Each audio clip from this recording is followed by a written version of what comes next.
Safety always lags technology. Safety always lags technological advance.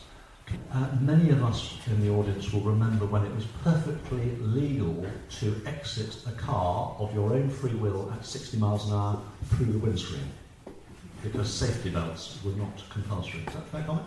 And there were two groups that were lobbying against safety belts. One were the libertarians, including in Parliament, and the other were the manufacturers, because it costs.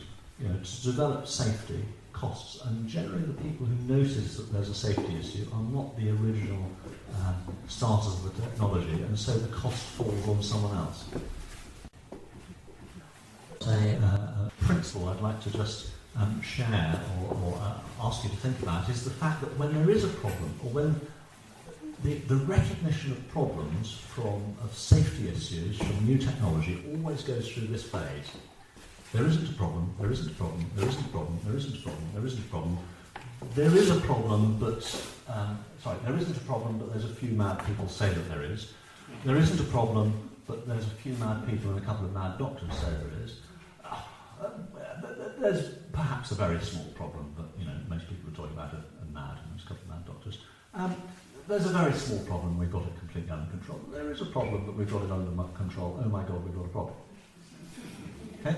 And I don't know what the timescale is on that, because it varies. We've seen it with tobacco, we've seen it with asbestos, we've seen it with lead in petrol, and we may be seeing it now with the proliferation, not just of electromagnetic fields from mains electricity, which we've had probably really quite a fair amount for the last 60 years, but probably much more now than there was even 20 years ago, but from the proliferation of transmitting technology on the home front. What sort of symptoms do people get? Well, the common ones that I've seen in my practice in Shard are headaches, poor sleep, poor quality sleep, either from a Wi-Fi router or from a cordless phone. There's been quite a lot about mobile phones and problems, and you're probably going to talk about that as well, are you? A little bit, so I'll skirt past that. But the range of symptoms can be from headaches and poor sleep to really very severely incapacitated, almost as though you're having a sort of a reaction to pollen at very low levels. Not quite an anaphylactic one, but the range of symptoms include dizziness, nosebleeds, slurred speech. The first time I ever got a mobile phone, I used it, quite excited, as boys are with technology, and I got an instant headache and slurred my speech. So I thought, okay, coincidence, stop it, start again. Happened again. I thought, this is not coincidence. Other things for me that have caused a problem are when we changed from a black and white screen on the computer at work to a coloured screen just there on the doctor's desk. It was the old Cato grey tube. I felt very ill. So that one made me ill. And when we first got a Wi-Fi router, BT Home Hub, I had a stinking headache immediately, a bit like your headaches. Switched it off, headache went, switched it on, headache came back. And so I do have broadband. But I have a wired router, and I use a system that goes around the mains. So I suppose, as a brief aside, my plea to the manufacturers would be, let's work on the presumption of possible harm, and let's design safety into it, rather than working on the slightly arrogant presumption of no harm, and therefore we can just make connectivity and put signal everywhere obliviously. Never suffered headaches ever in my life before. Couldn't take it anymore, the headaches were severe. So I thought, it's got to be back to the doctor. Maybe I thought, I need a brain scan. Maybe I've got a brain tumour. It's something really serious that's causing these headaches. So I popped back to the doctors, and a different doctor appeared. He said, you've never had these problems before, Paul? No. Never when you were teaching computers even? No. And then he went to his cupboard and he pulled out a computer hub, a BT hub. I thought, what on earth is he doing? What's this about, looking at this BT hub? He said, have you got one of these? I said, well, yes. I mean, I'm still keen on computing. He said, whereabouts is it? So I said to him, it's in the bedroom. Oh. Do you keep it on 24 hours a day, 7 days a week? Yes, I do. Turn it off. Turn it off and see what happens. And it takes maybe about a week. I think there's a problem and it's to do with your BT hub. Come back to me after a week. So I thought, the man's just slightly, adrift on this one. Won't go any further than that. But I really didn't believe him, I can tell you. You trust tablets, don't you, more than things like remove a BT hub. Anyway, I went back and... I lent you a detector. You did. You lent me I don't know what it was, some sort of Geiger counter detector. And the signal in the bedroom was off the scale on this machine. And even downstairs, I remember in the dining room, it was close to the top of the scale. That was part of the problem, perhaps.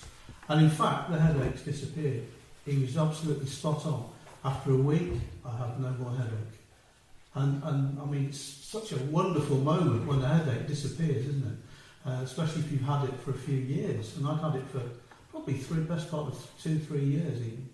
And so I was rejoicing that the headaches had gone and went back and said, you're absolutely spot on, Andrew. Waited, he said, well, see what happens, and they might come back. No, they won't. He said, of course they didn't. And this was 2 years ago, and I haven't suffered from a headache since. Thank you very much for that,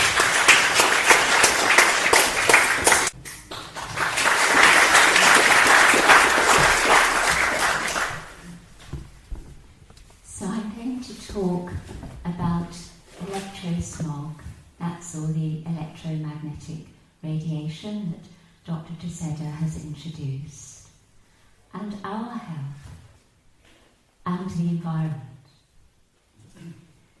Now, I'll be honest with you, I'm a shy person. I have never spoken in public before, and I find this very difficult, really difficult. But I am speaking out of care. I'm speaking because I'm hoping to help raise awareness of the electromagnetic pollution and its growing risks to our health.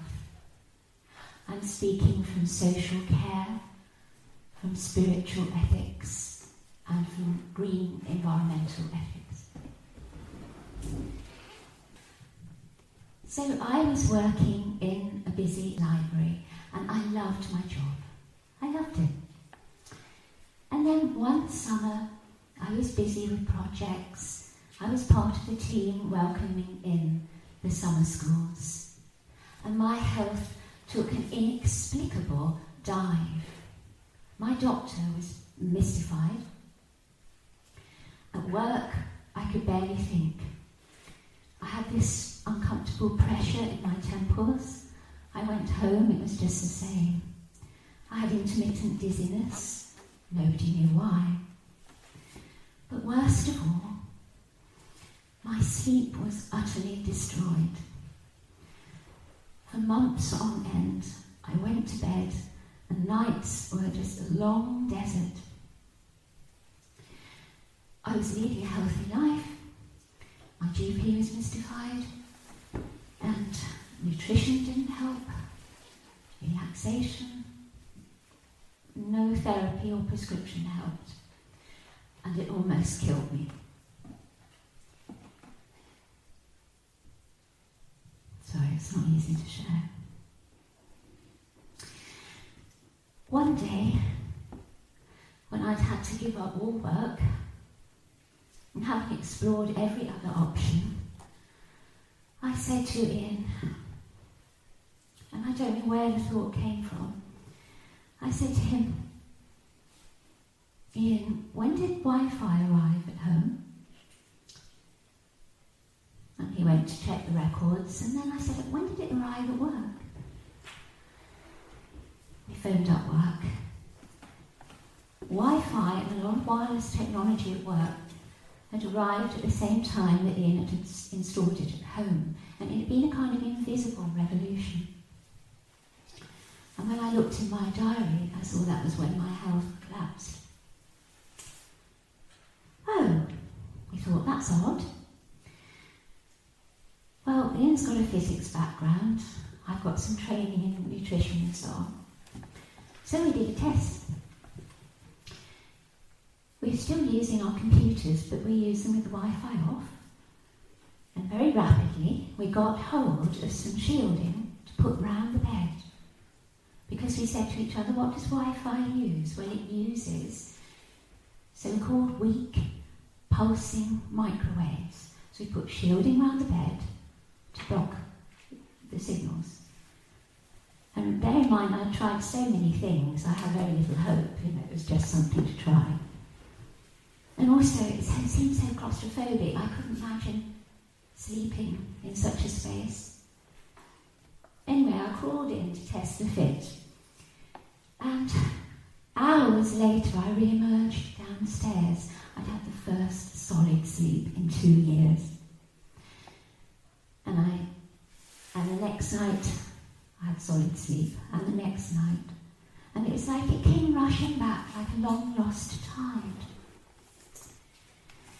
And for a long time, that kept me pretty well.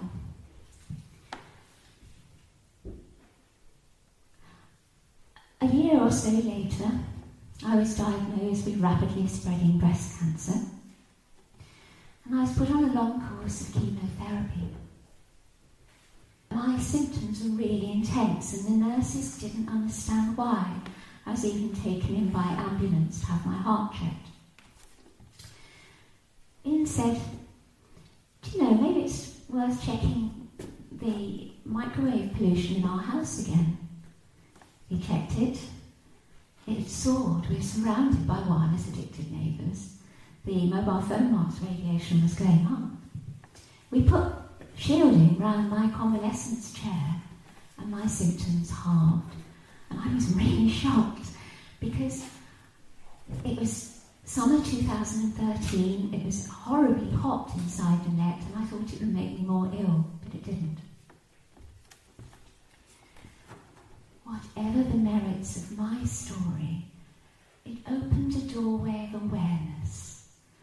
And I looked, and my God, I discovered that people all around the planet are reporting similar problems. They're reporting problems with their sleep, difficulty thinking, intermittent dizziness, nausea, the kind of things I've been struggling with. And they're reporting it from wireless workplaces or wireless at home. And then I looked at the research, and I looked really hard. And there are hundreds of underreported research papers. And what feels morally wrong is that we are not hearing these research papers. We are drowning in marketing. So there are hundreds of research papers, and they're saying that these weak pulsing microwaves are biologically active. Well, if they're biologically active, that means they're potentially